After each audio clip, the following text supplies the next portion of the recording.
ATL.GA faithful, my people. I'm the Douglas Carter, back on the scene doing my thing, and I just want to say I appreciate you and the work that you do. With that being said, y'all come take a ride with me through the Mercedes-Benz Stadium, get this Falcons dub. Hey y'all, don't get bored and leave. Just stay tuned, run through this video right quick of the stadium and the game, and then we got a lot to chop up, you know what I'm saying? So after these clips, we'll get into some conversation about our Falcons.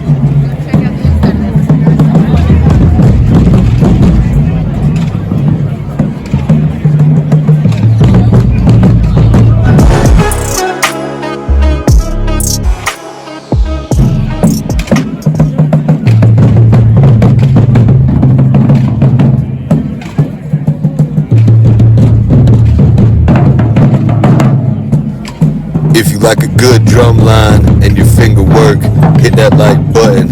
Help me grow this channel.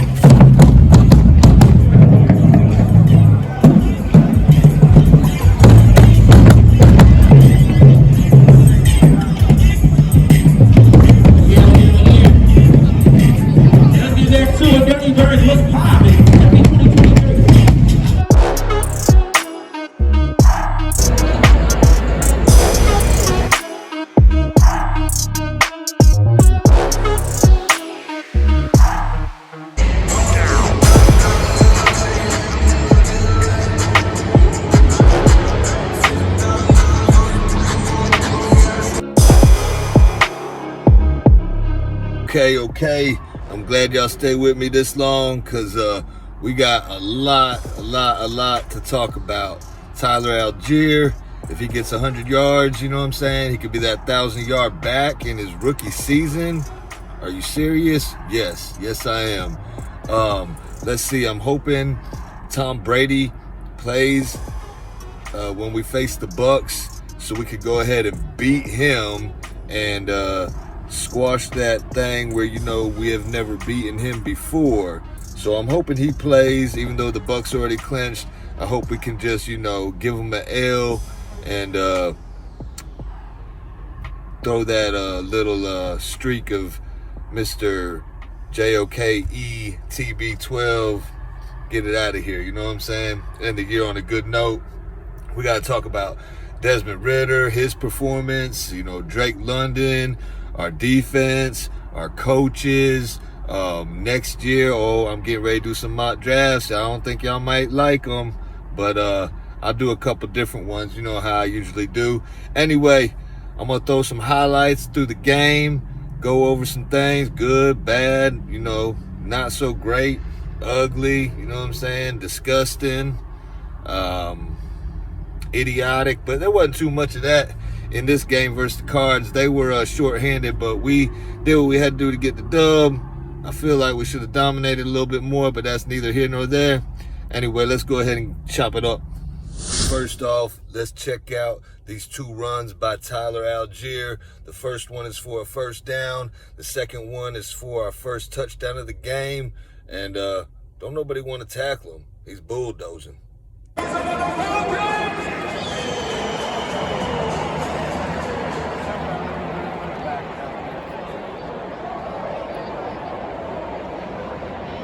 First and goal from the 5.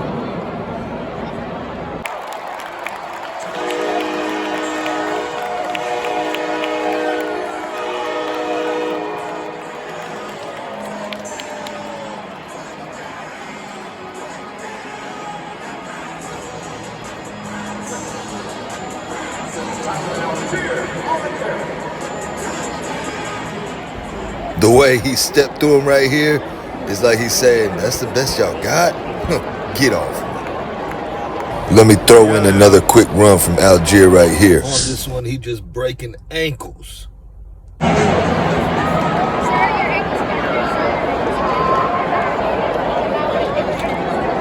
First and 10 from the 47. All right, now let's check on some special team highlights. Special teams has come through big for us this year with stuff we haven't seen in a while. We got 2 blocked punts. We got a kickoff return by CP. We got a blocked field goal. I believe Ogundeji blocked the field goal. Troy Anderson blocked the punt. And this is a highlight of Richie Grant blocking a punt against the Cardinals. Not only did he block it, he hustled over and got the recovery. Game changer. Richie Grant for the block punt.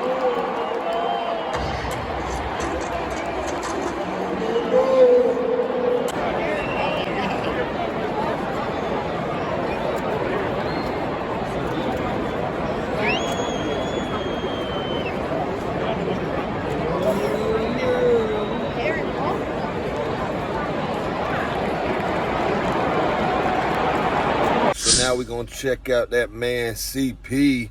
We all know who he is. This is a highlight of his touchdown in the game. Rushing touchdown. Nothing cute. He could have had 2 tugs, but they say he didn't hold on to the ball, complete the process when he hit the ground. Would have been Ritter's first touchdown pass, but no harm, no foul. We got the dub. Anyway, here's his rushing touchdown.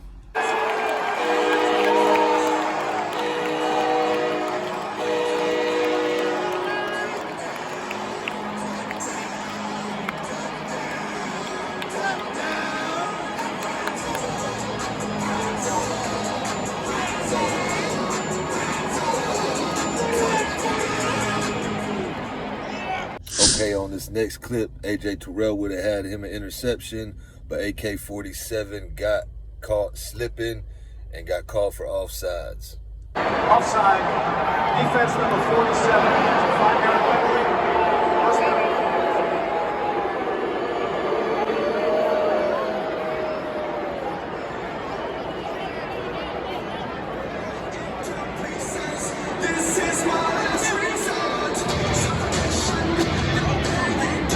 So I've been waiting for Ogundeji to come through all year, and he comes through right here with the big sack.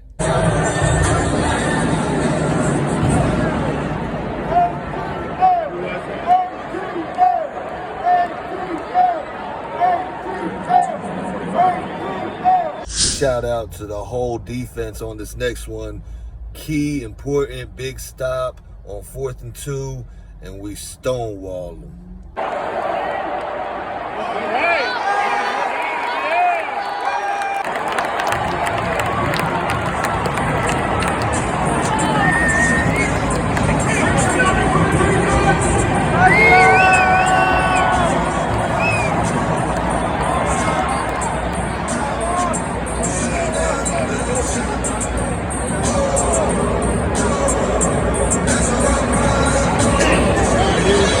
Right here, Ritter throws an absolute dime on a deep ball to Bird, who should have caught it. It was good coverage. Could have been pass interference. It was pass interference, but it wasn't called. The defender played it perfectly, in my opinion, and grabbed his one arm right before the ball got there. Just goes to show, though, Ritter can put the ball exactly where it needs to be.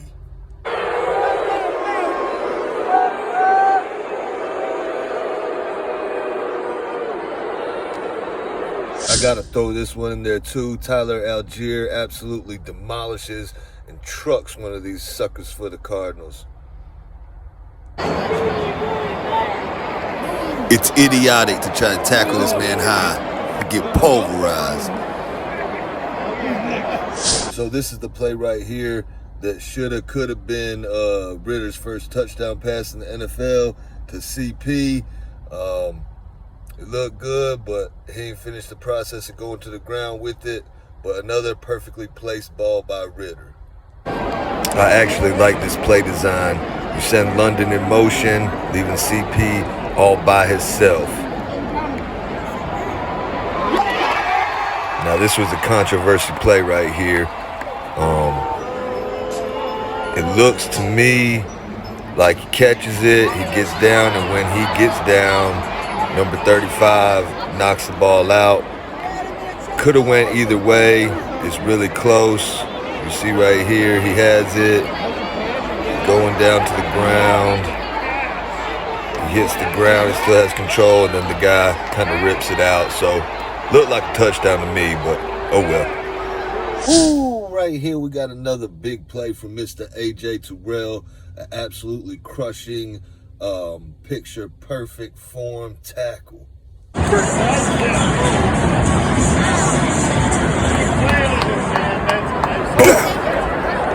Get out, boy.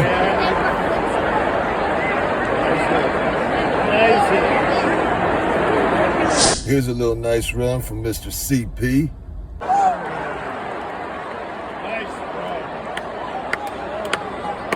And now, to end the actual in-game highlights, I'm going to show you guys a crucial tight window throw from Desmond Ridder on the last drive to seal the deal. Michael Pruitt, another big catch. I think he's overachieved this year, and I would like to see him remain on this squad.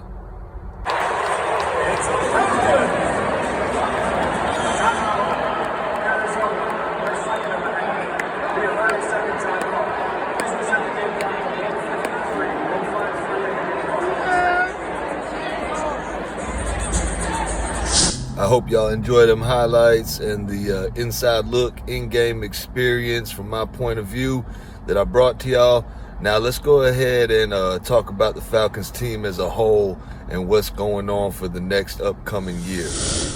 All right, y'all, let's go ahead and chop it up like I said we would at the beginning of the video.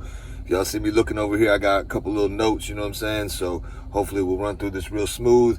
I said we was going to talk about the good, the bad, the not so great, the ugly, the disgusting. So let's do that first. Sorry, y'all, sometimes my slang, my slander, my vocabulary just kind of mixes together. The good. I think we are establishing an identity finally, which I like. I want to be a hard-nosed, run first, bend but not break, kind of team. So that's the good. The bad. Another losing season. That's bad. I'm tired of having losing seasons. Let's get that together. Not so great. I'm just going to kind of throw two players that I thought didn't do so hot. I was expecting more of, and that's Ogundeji. Yes, he had a field goal block. That's good. And as y'all saw in the highlights, he got him a sack. But I really expected a lot more from him. Michael Walker, I like Walker, and I've been kind of sticking up for him because I've heard a lot of people, say he's not doing that great. And when I really look at it, he's really not. I don't know what's going on. His tackling is not up to par as far as I would like on my linebackers. He might make a pick six every now and then, but that's really all he's bringing to the table, and I need some more consistent play out of linebackers. The ugly.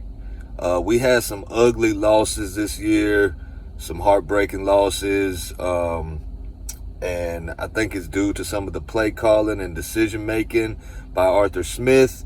Y'all have heard me say it plenty of times. I'm giving them 3 years. Let's see what happens next year. If we don't make the playoffs next year, I think we really got to look at hiring a new head coach, which is unfortunate because really what you need in this league is consistency. You look at Mike Tomlin with the Steelers and the Steelers organization. They hire a coach and they let him go and they let him run for a long time so everybody gets together on the same page and you see the results. Pittsburgh is always in the conversation, and that's I want our franchise to look at their franchise and kind of model it after that, and that would be good. Disgusting. The Tampa Bay Yucks clinched the division even though they really wasn't trying to. We had the opportunity to take this division and represent the NFC South even though it was down this year. We let that opportunity slip through our hands, and that's disgusting. As you heard Grady Jarrett talk about it, he had gotten frustrated, said what was on his heart. I still love Grady Jarrett as the leader and the cornerstone of this team and this defense. I'm thinking he's going to have a big game against TB12 and get some more sacks. Hopefully they won't throw flags on him for roughing the passer when he makes a perfect tackle. Anyway, so that was that. Now let's see. So we're going to talk about Tyler Algier. The man is an absolute beast. Last year, I mocked him in a couple of my mock drafts because I saw the footage out of BYU, and I knew this guy had the goods, and he has delivered. If he can get 100 yards against the Yucks, he will break 1,000 yards for the season, and that's pretty impressive for a rookie, 5th-round pick. And shouts out to Tyler Algier. Let's see. Desmond Ridder. You know, I wanted him in way before I knew Mariota wasn't the guy, and I wanted to get rid of some more experience. You know, I'm not on the Atlanta Falcons coaching staff or in the office or anything like that, so it doesn't really matter. But I know we all have our opinions, and I know most of us would have liked to see him sooner. It is what it is. I think he's improving every game. I think he's a baller. I think he can be that guy. So he's impressed me with some of his escapability and his tight window passes, his leadership, and the guy just wins. And that's what you want in a quarterback. So I'm good with not drafting a quarterback. I don't care about that. The Lamar Jackson thing, I don't think it's going to happen because they say, you know, they're in Baltimore, they'll just franchise tag him. I really don't want to spend that much money. I want to, you know, build up our squad and not dump it all into one player. But you never know. I'm good to roll with Ridder. Let me know what y'all think. Y'all good to roll with Ridder, or y'all want something else? Drake London. Promising rookie start, man. He needs to work on his ball security. He gets that under control, and he can be a beast in this league. You know, we'll get Kyle Pitts back next year healthy. So we'll have Desmond Ridder, Drake London, Kyle Pitts. I don't know if we keep OZ and some of these other guys on the depth chart, but I do know we need another top-notch wide receiver, whether it's via free agency or trade or draft. And I know y'all don't want to draft a wide receiver with our first pick, but honestly, I mocked Drake London coming to us with the first pick, and that's what they did because we need it. I know we need defense, but maybe we shore up the defense with some veteran signings and free agency, which is what I would like to do, because you don't want to have a too young of a team and all these rookies learning their way. I know we need defense, but maybe we select a defensive player in the 2nd or 3rd round, and maybe we have to go get another legit wide receiver for Ridder, and that way you could have Ridder, London, a legit wide receiver. I don't see too many of them in free agency. It would have to be a trade to get a big-time wide receiver and a lot of money. So there is some top-notch receivers coming out in the draft. It might be best for us to get another one and, you know, just calm down, hear me out. That way you'd have London, Pitts, and another top-notch wide receiver, young, fresh, because all the other ones are, you know, veterans and free agency are kind of getting old and might be losing a step. You sign some defensive vets that are good in the middle of their career, right? We shore up that offensive line, right, with some vets. I think we need a veteran center. But anyway, we'll get into all that. There's plenty of time for that. Want to touch on Dean Pease because I have a feeling that he might retire. Let me also just shout out and say that prayer works and God works, and thank God and thank everybody for all their prayers to Damar Hamlin, another promising, you know, player out of Pittsburgh, and we all saw what happened. And great news, he's coming to now, and things are looking up, and that just goes to show the power of prayer. But I'm tying that into Dean Pease because, you know, for some reason when we played the Saints, one of their guys just clean clocked him when he wasn't even paying attention, and he had to, you know, seek medical attention. So we all know he's an older gentleman, and, you know, his wife might say, hey, look, just retire. What if that happens to you? You know, our family needs you, and we don't want you to be out there risking it. You've done enough in this game. So if he were to retire, I don't like that because our defense is starting to gel. And like I said before, we need continuity.